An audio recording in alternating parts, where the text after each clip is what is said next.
अस्सलाम वालेकुम स्टूडेंट्स, राकिब है। उम्मीद करता हूँ कि आप तमाम लोग खैरियत से होंगे। तो क्लास 7 की मैथ में आज हमारा यूनिट है 5.1। ठीक है, मतलब 5 यूनिट है और एक्सरसाइज है 5.1। हम स्टार्ट करते हैं पहले क्वेश्चन से। Find the squares of the following numbers. पहले सवाल का जो है उसमें हमने जो नंबर्स दिए हुए हैं उनको स्क्वायर निकालना है। ठीक है, तो हम स्टार्ट करते हैं अपना क्वेश्चन। हमारे पास पहला नंबर है 6। तो हम सबसे पहले क्या कर लेंगे, हम कर लेंगे 6 का स्क्वायर। ठीक है, और उसके बाद हम करते हैं जी इसको 6 मल्टीप्लाई 6 इक्वल टू 6 ज़र कितना होता है 36। तो ये क्वेश्चन इस तरह करने हैं सारे। अब 5 है तो सबसे पहले हम क्या करते हैं 5 का स्क्वायर, फिर 5 मल्टीप्लाई 5, तो 5 ज़र कितना होता है 25। इसी तरह सारे क्वेश्चन अब करते जाएं। 10 तो हमने सबसे पहले क्या ले लिया 10 का स्क्वायर, फिर 10 मल्टीप्लाई 10, 10 मल्टीप्लाई 10 कितना होता है 100। उसके बाद हमने क्या लिया 7 का स्क्वायर, तो 7 मल्टीप्लाई 7, और 7 7 इधर कितना होता है 49। क्लास 7 तक मुझे उम्मीद है कि सारे बच्चों को 15 तक तो टेबल याद होने चाहिए। अगर नहीं याद तो वो 15 तक टेबल याद करें लाजमी, क्योंकि ये ऐसे क्वेश्चन है कि इनमें जो छोटे नंबर्स हैं, ठीक है, जिस तरह अब ये जो ऊपर जो नंबर हैं ये तो उनको डायरेक्टली आने चाहिए। हाँ, अलबत्ता जो बड़े नंबर हैं जिस तरह 41 है, 19 है, 100 है, ये फिर बंदा मल्टीप्लाई कर लेता है, लेकिन जो छोटे नंबर हैं ये टेबल्स के लिहाज से उनको याद होने चाहिए।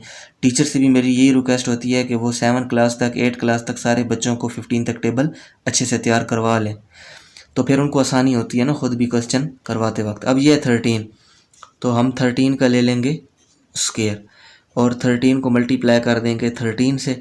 वैसे 13 ज़र 169 होता है, लेकिन मैं आपकी आसानी के लिए मल्टीप्लाई कर देता हूँ। तो 13 को 13 से मल्टीप्लाई किया तो 3 3 ज़र 9, 3 1 ज़र 3, मल्टीप्लाई 3 1 ज़र 3 और 1 1 ज़र 1, तो ये देखें 169। ठीक है, तो इसका आंसर क्या आ जाएगा 169। इसी तरह 8 है तो आपने सबसे पहले क्या ले लेना है 8 का स्क्वायर, फिर 8 मल्टीप्लाई 8 हो जाएगा, और 8 8 ज़र 64 होता है, 8 8 ज़र 64। अब आगे हमारे पास है 41, तो सबसे पहले हमने ले लेना है 41 का स्क्वायर, फिर हो जाएगा 41 मल्टीप्लाई 41। अब 41 मल्टीप्लाई 41 आप कर लो, क्योंकि बड़ा नंबर है तो आप मल्टीप्लाई कर लो। 41 मल्टीप्लाई 41, तो ये हो जाएगा 1 1 ज़र 1, 4 1 ज़र 4, मल्टीप्लाई 4 1 ज़र 4 और 4 4 ज़र 16, तो क्या हो जाएगा 1861। तो क्या हो गया 1681। तो ये हो जाएगा आपके पास आंसर 1681, ये आपके पास है आंसर। उसके बाद 19 है तो सबसे पहले आपने 19 का ले लेना है स्क्वायर, फिर आपने करना है 19 मल्टीप्लाई 19, तो आप 19 को मल्टीप्लाई कर लो।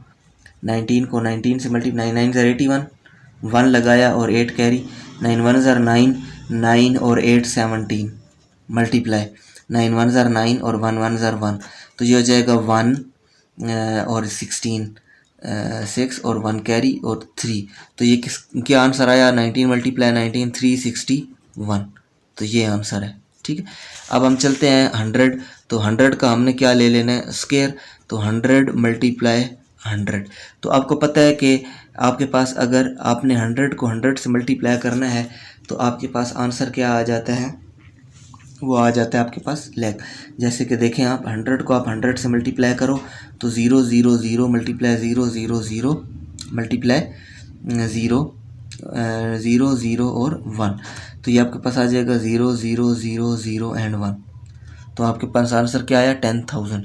तो 100 को 100 से आप मल्टीप्लाई करो तो आपके पास क्या आंसर आता है 10,000। ठीक है, इस तरह सिंपल। आप 9 है तो 9 का स्क्वायर ले लो, और 9 मल्टीप्लाई 9 कितना होता है 9 9 ज़र 81।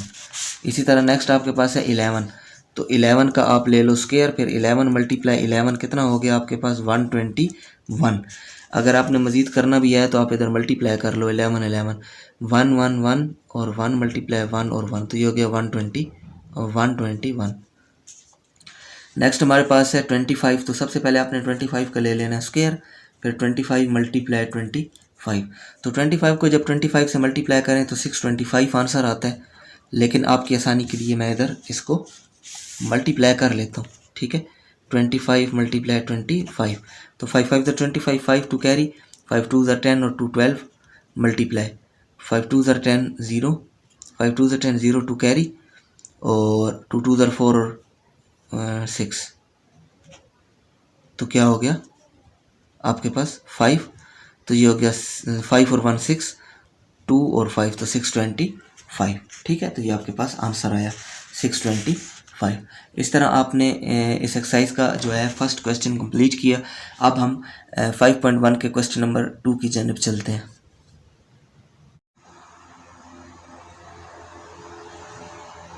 अस्सलाम वालेकुम स्टूडेंट्स, राकिब है। उम्मीद करता हूँ कि आप तमाम स्टूडेंट्स खैरियत से होंगे।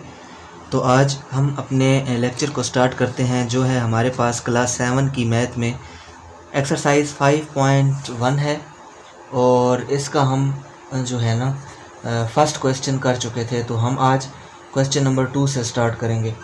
तो हमारे पास जो क्वेश्चन नंबर 2 है वो है test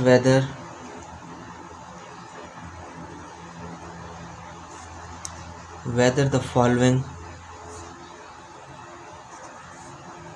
numbers are perfect square or not। तो देखो स्टूडेंट, हमने इस क्वेश्चन में बताना क्या है कि जो हम जिन नंबर्स को सॉल्व करेंगे क्या वो नंबर परफेक्ट स्क्वायर हैं या नहीं। तो ये मैं आपको अच्छे से समझा देता हूँ। बहुत इजी है, बिल्कुल मुश्किल नहीं है। हमारे पास जो फर्स्ट नंबर है वो है 59। तो 59 है, तो हम क्या करते हैं 59 को जो है वो प्राइम फैक्टर इसके निकाल लेते हैं, या आप इसको कहेंगे कि इसको आप जो है एलसीएम ले लें। तो 59, अब आपको पता है 59 एक ऐसा नंबर है जिसका टेबल 59 का ही इसके ऊपर जाता है। ठीक है, इसके अलावा 59 के अलावा 59 पर कोई टेबल भी नहीं जाता। तो हम क्या करेंगे 59 का टेबल ही ले जाएंगे 1 टाइम, तो फिर 1 1 ज़ार 1। तो हमारे पास जो प्राइम फैक्टर आया है, प्राइम फैक्टर ऑफ 59 इज़, वो क्या आया है 59, ठीक है, मल्टीप्लाई 1। तो आप अब देख रहे हो कि यहाँ पर 59 का पेयर नहीं बना। ठीक है, 59 एक सिंगल नंबर है, दूसरा नंबर 1 आ गया है। तो हम ये लिखते हैं यहाँ पे कि this number is not a perfect square. ये परफेक्ट स्क्वायर नहीं है, ज़ाहिर बात है, क्योंकि इसका नंबर का पेयर ही नहीं बना। अब हम चलते हैं इसके दूसरे पार्ट पर, और उसमें मैं आपको बताऊंगा कि अगर पेयर बने तो वो किस तरह बनता है, मतलब अगर स्क्वायर बने ना, परफेक्ट स्क्वायर। तो 625 हमारे पास नंबर है। ठीक है, अब हम इसको भी जो है इसका एलसीएम ले लेते हैं 625। अब 5 के टेबल से स्टार्ट करें। 5 1 ज़ार 5, 1 कैरी, 5 2 ज़ार 10, 2 कैरी, और 5 5 ज़ार 25। फिर 5 2 ज़ार 10, 2 कैरी, और 5 5 ज़ार 25, 5 5 ज़ार 25, 5 1 ज़ार 5। तो इसका जो प्राइम फैक्टर आएगा वो क्या आएगा, prime factors of 625 is equal to. अब देखें इसके जो फैक्टर आए, जो प्राइम फैक्टर में आप क्या लिखोगे, 5 मल्टीप्लाई 5 मल्टीप्लाई 5 मल्टीप्लाई 5। तो आप देख रहे हो कि ये एक पेयर बन रहा है। 5 5 का एक पेयर ये बना, 5 5 का एक पेयर ये बना। तो आप इसको लिख सकते हो कि this number is a perfect square. This number is a perfect square. अच्छा, तो स्टूडेंट इसमें नेक्स्ट जो हमारे पास पार्ट है, पार्ट नंबर 3, वो कौन सा है, 225। तो सिंपली आपने क्या करना है, इसका भी एलसीएम आप ले लें बाकी क्वेश्चंस की तरह। 225, तो हम इस पे टेबल लेकर जाते हैं 5 का। 5 4 ज़ार 20, 2 कैरी, और 5 5 ज़ार 25। फिर 5 का ले जाएं 5 9 ज़ार 45, फिर 3 का ले जाएं 3 3 ज़ार 9, और फिर 3 1 ज़ार 3। तो इसमें आप लिख सकते हैं कि जो प्राइम फैक्टर है, prime factors of 225 is equal to, जो है वो कितना है, 5 मल्टीप्लाई 5 मल्टीप्लाई 3 मल्टीप्लाई 3। तो आप देखो यहाँ पर 5 का भी एक पेयर बना और 3 का भी एक पेयर बना। तो आप इसके साथ लिख सकते हो कि this number this number is a perfect square because it make pairs. ठीक है, तो इस तरह आप जो है वो एक ऑथेंटिक जो है लॉजिक देंगे कि ये नंबर परफेक्ट स्क्वायर क्यों है। तो इसके बाद हम पार्ट नंबर 4 की जानिब चलते हैं। मैं आपको हर पार्ट इसीलिए करा देता हूँ कि आपके लिए आसानी रहे। एक बार आप यहाँ से कर लें तो दोबारा ख़ुद भी प्रैक्टिस में आप कर सकते हैं। पार्ट नंबर 4 हमारे पास है 196। तो सिंपली हमने बाकी जो है पार्ट्स की तरह इसको भी कर लेना है सॉल्व। तो इस पर आप 2 के टेबल से स्टार्ट करें तो 2 9s are 18, 1 carry 2 8s are 16। फिर 2 के टेबल से तो 2 4s are 8, 1 carry 2 9s are 18। फिर 7 7s are 49 and 7 1s are 7। ये चीज़ आपने क्वेश्चन के साथ ही करनी होगी। ठीक है, जहाँ पर आप क्वेश्चन सॉल्व करते हो ना तो ये चीज़ उधर ही आपने सॉल्व करनी है। बाज़ स्टूडेंट क्या करते हैं कि ये चीज़ कहीं दूसरे सफ़े पर या रफ पेज पे करके उसको क्वेश्चन के साथ अटैच ही नहीं करते। तो उससे फिर क्या होता है, जो एग्जामिनर चेक करने वाला होता है उसको यही लगता है कि बच्चे ने चीटिंग की है, क्योंकि ये चीज़ जो है ना ये आपका प्रूव है कि आपने इसकी फैक्टराइजेशन की है। ठीक है, तो ये आप साथ किया करें। तो इसके बाद जो है वो हम लिखते हैं कि prime factors of 196 is equal to क्या आ रहे हैं, 2 × 2 × 7 × 7। तो आप देख रहे हो कि यहाँ पर 2 का भी पेयर है और 7 का भी पेयर है। तो आप यहाँ पर लिख सकते हो कि this number is a perfect square because it has pairs. ठीक है, इट हैज़ पेयर्स, इसके पास पेयर्स हैं, ये या पेयर्स बनाता है। इसके बाद हमारे पास स्टूडेंट इसमें नेक्स्ट जो है वो पार्ट है पार्ट नंबर 5। ठीक है, पार्ट नंबर 5 हम सॉल्व करते हैं। 425 हमारे पास जो है वो नंबर है। इसकी हम सबसे पहले तो इसकी फैक्टराइजेशन कर लेंगे। 425 तो मैं 5 के टेबल से लेकर जाता हूँ। 5 8s are 40, 2 कैरी और 5 5s are 25। फिर 5 का टेबल ले जाऊँ तो 5 1s are 5, 3 कैरी और 5 7s are 35। 17 पर कोई और टेबल नहीं जाता। ठीक है, तो हम 17 का टेबल ही ले जाएंगे। 17 1s are 17। तो अब इसके जो प्राइम फैक्टर आएंगे वो क्या आएंगे, प्राइम फैक्टर्स ऑफ 425 इज़ क्या आ रहे हैं, 5 × 5 × 17। ठीक हो गया। तो देखो आप कि यहाँ पर 5 का तो पेयर बन गया, लेकिन 17 जो है ना ये सिंगल रह गया है, इसका पेयर नहीं बना। तो इसकी वजह से क्या होगा कि ये पूरा नंबर परफेक्ट स्क्वायर नहीं होगा। तो आप लिखेंगे इसमें कि this number is not a perfect square because because 17 has not a complete pair। ठीक है, इस तरह आप लॉजिक्स भी साथ लिख दिया करें, साथ में आप जो है वो जो आप रफ वर्क या सोल्यूशन करते हैं वो भी साथ अटैच किया करें, तो आपको उसके फिर कंप्लीट जो है मार्क्स मिलेंगे पेपर के अंदर। तो नेक्स्ट इसके पार्ट पर चलते हैं जो पार्ट नंबर 6 है, और वो हमारे पास क्या है 81। तो 81 सिंपली आप इसको लिखें तो 9 9s are 81 और 9 1s are 9।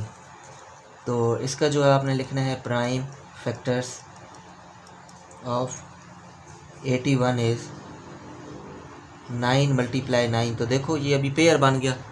तो जब पेयर बनता है तो फिर आप क्या लिखते हो कि दिस नंबर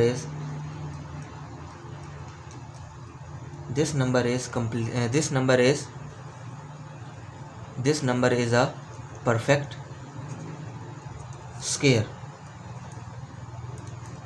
क्योंकि इसने क्या बनाया है, पेयर बनाया है। ठीक है, क्या बनाया है, पेयर। अभी तक तो आपको इस चीज़ की समझ आ गई होगी। जो पेयर बनाते हैं वो परफेक्ट स्क्वायर होते हैं। इसके बाद हम चलते हैं इसके पार्ट नंबर 7 की जानिब। तो पार्ट नंबर 7 हमारे पास है 121। तो सिंपली आप इसको फैक्टराइज करें तो 121 पे 11 का टेबल 11 टाइम जाता है और फिर 11 1s are 11। तो सिंपली इसके जो है आप लिखोगे प्राइम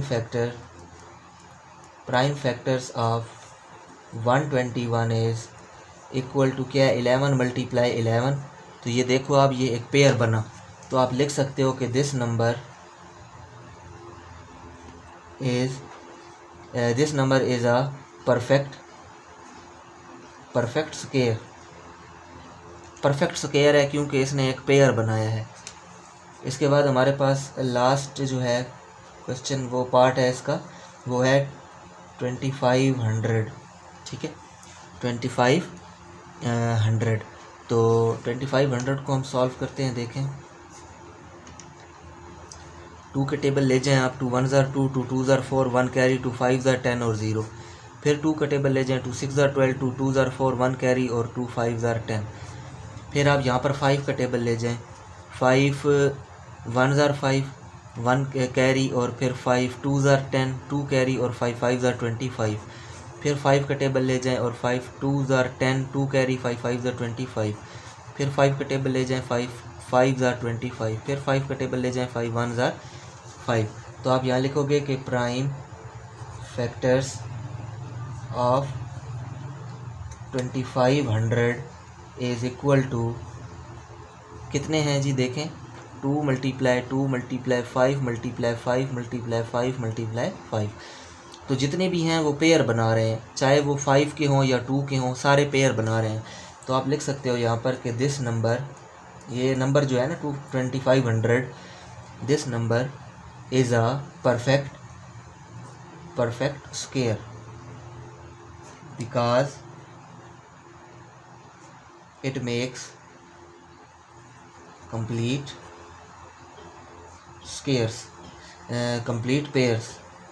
ठीक है, ये कंप्लीट पेयर्स बनाते हैं।